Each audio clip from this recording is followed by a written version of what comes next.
Burke was downstairs trying to put together a model of some kind he'd gotten for Christmas, and I couldn't get him to go to bed, so I helped him put it together so I could get him to go on to bed, and so then he went to bed, and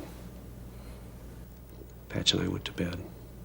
I got nightmares in my head, I fear thoughts build up until I can't feel. My mind fills up into a creature, and it haunts me somewhere much deeper.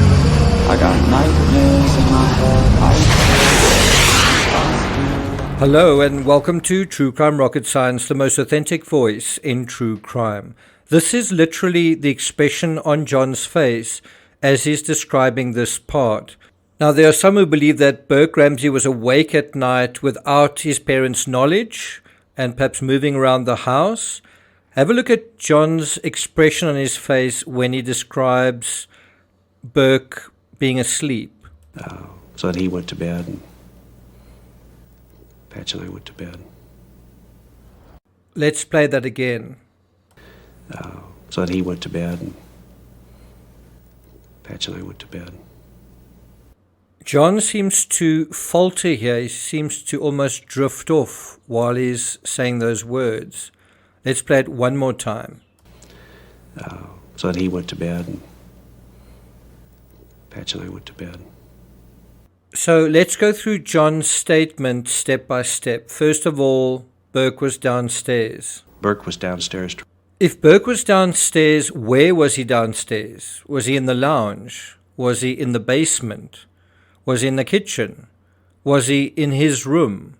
I guess downstairs could even be downstairs from John and Patsy's bedroom on the top floor. But it can't be the lounge because there were no toys in the lounge, certainly that we know of, the next morning.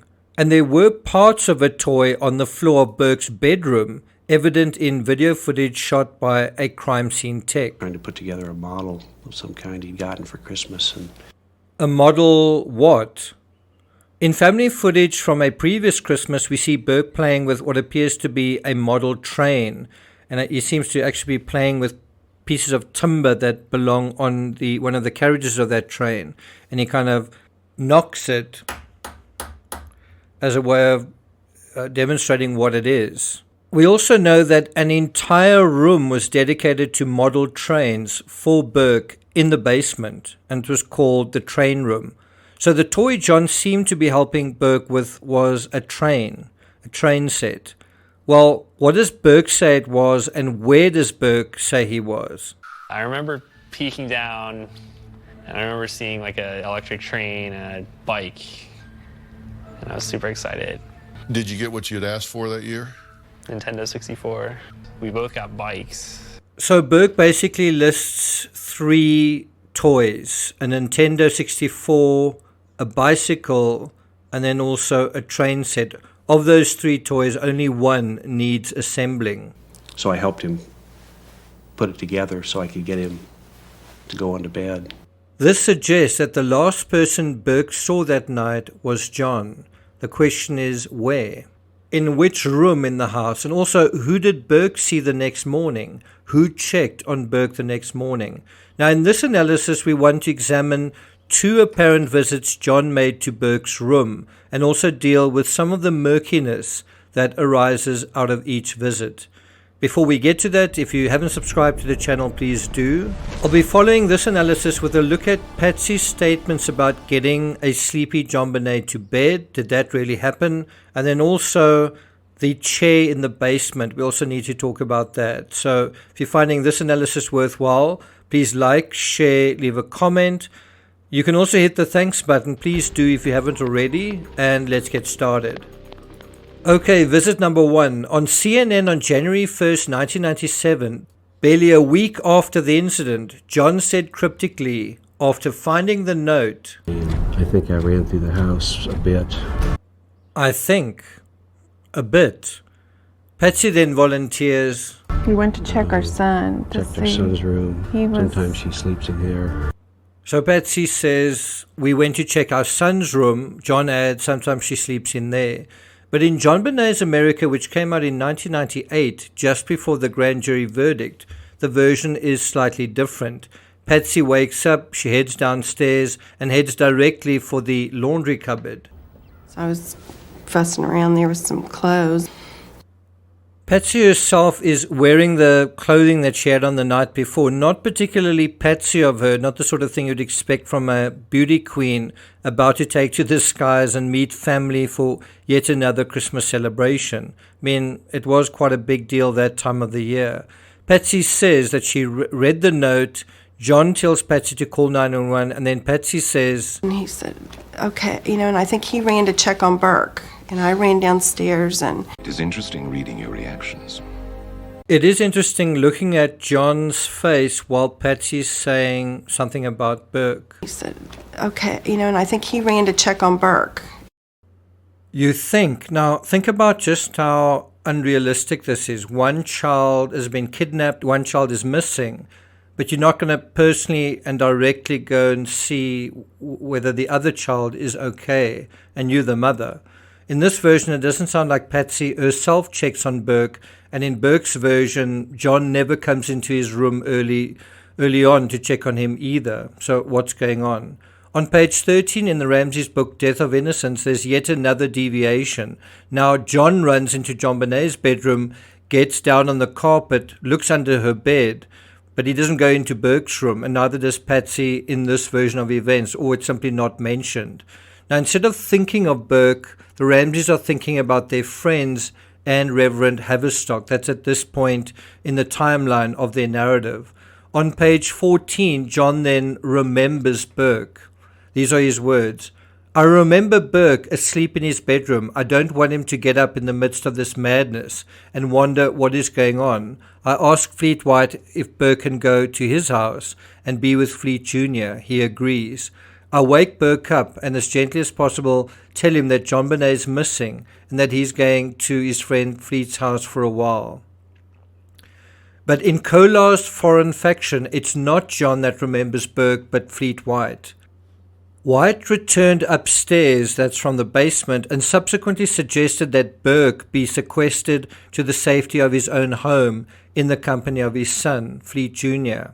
Reports are in conflict as to whether or not White accompanied John Ramsey to awaken Burke. It's also White who suggests that Burke be sequestered, taken to his home, which White himself does. John and Patsy seem secure enough to let their son out of their sight and go somewhere else with someone else, and not once do they seem to bring him up, ask how he is, or ask about his safety. The cops were told that Burke had slept through everything and he had no information to offer, but Burke would later reveal on Dr. Phil that he was just pretending to be asleep and was actually aware that things were going on in the house and elected to remain in his bed, in his room. Also, it came out later that JonBenet must have gotten up sometime in the night and eaten pineapple with milk, and there was also a bowl of pineapple and milk in the kitchen with Patsy and Burke's fingerprints on it. When did that happen? That's not acknowledged anywhere in any narrative. What's curious about Burke as well is that the only bed that was made that night in the entire house was Burke's bed. Who made Burke's bed? Why was Burke's bed made? John and Patsy's bed wasn't made, JonBenet's bed wasn't made, and John Andrews' bed had piles of clothing on it. Also curious, but a question for another time, is when did Burke find out what had happened to his sister? Did John tell him, or did Patsy, or Fleet, or one of the officers? But I don't really want to talk about this visit John made to Burke's room. I want to focus on another visit he made, and one he made without telling anyone. Visit number 2. And in terms of this visit, John is really busy with his own investigation. He's investigating where is the kidnapper. And so this is what he says. Well, I think the first thing that perplexed me was how they could have got in and how they have got in the house. And he was trying to look for how they got in. And then I thought about it later, and I don't remember when I started wondering, was anybody watching the house? Because the note said they would be watching. So I went up to my bedroom and looked out the window. And then I went to Burke's room and I looked out the windows with some binoculars. And I was looking at cars that were driving by. Now, why wouldn't you go to JonBenet's room?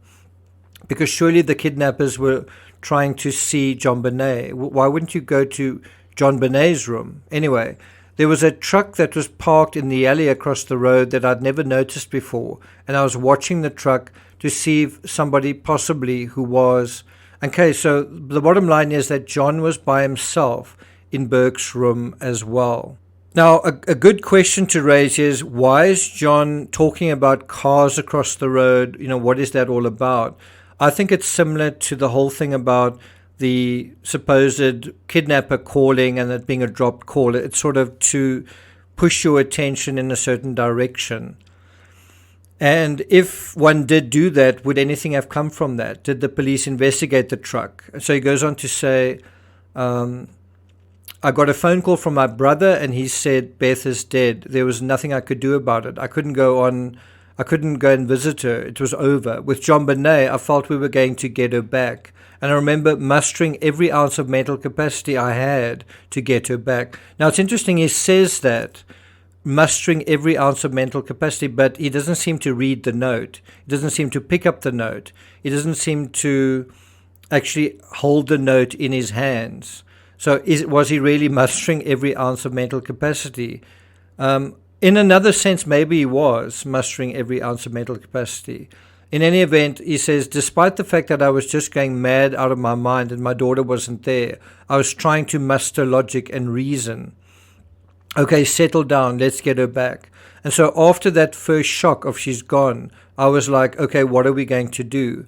It's quite interesting what he's saying here. I think a lot of what he's saying here is actually true in terms of the facts of the case. He says, and so as the morning wore on, that was what was driving me. So I was trying to figure out who was watching the house. What are we going to do and all those kinds of things.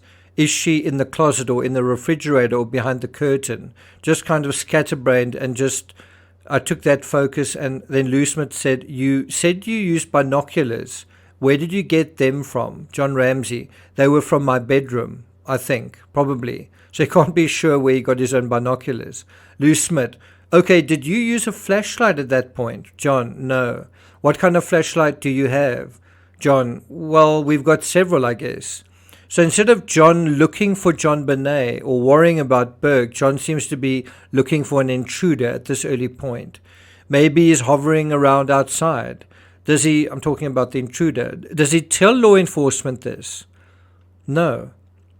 John says, not that I recall, I don't even know it worked.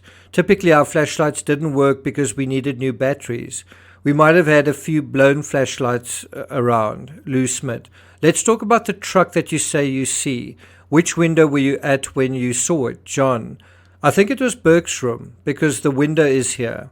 Now just FYI, the room with the 3 vertical windows in it, the room that faces, those windows that face the road, is Burke's room. So in other words, when you are looking at the house front on, the upstairs area with the 3 vertical slats, that is actually Burke's room. It overlooks the front garden. Lou Smith, where was the truck parked? John, well, it was kind of behind the barn hills. There's an alley behind the barn hills and then almost like a house behind the barn hills. And I watched it for a while and there wasn't any activity. I also saw a little white car that seemed to drive by. And I think it was early morning, the day after Christmas. There wasn't much going on. Then John also said there's a modem line and 3 phone lines. Lou Smith asks him, what was your phone number at that time? Do you remember? And then John doesn't seem to remember. He says, I don't remember. He can't remember his phone number. Lou Smith, where did you wait for the call mainly? Well, I remember when Detective Arndt came in, the uniform guy was trying to keep everybody in the back room here, and there were a lot of people. There were detectives there, and they had their quarters set up. They had cell phones. We were back in here, I know, for a little while, and Arndt was down the hall in the study. Now, do you believe that John was searching for intruders with binoculars from Burke's room, or was he there for another reason? If you think about it, neither of John's visits to Burke's room seem to be about JonBenet. The first is to wake Burke up, not to ask him about JonBenet. The second is to search for the kidnapper, not to search for JonBenet or any evidence related to JonBenet. Hypothetically, if John knew there wasn't an intruder, and if he said he went to Burke's room alone with binoculars, If he didn't, if there was another reason he was there, what was it? What was it? Because now we have, after the cops arrived, John alone in Burke's room and John alone in the basement. We know that Patsy's sister Pam staged a one-man raid of the crime scene. It's this moment here, which could explain why certain items photographed in the crime scene were never found, like the book Mindhunter. But what was Burke's toy? What was the toy he was assembling late on Christmas night, hours before the incident? Train set at home, right? Yep. Did you ever hit her with it? Did you ever hit her with the train tracks? No. Did you ever No. poke no. her with the train tracks? The moment you said that, I was When Dr. Phil asked Burke what he got for Christmas, he said a Nintendo 64 and a bicycle. Neither of those toys need assembling. So what is the toy that Burke was assembling? Where was the toy that Burke was assembling? What happened to it? What was it? And does it have greater significance to this crime than we've realized? I'm not going to take it further than that. In the next episode, we'll deal with Patsy describing getting sleepy JonBenet ready for bed. Did she really? Thank you for listening, and I'll see you guys next time.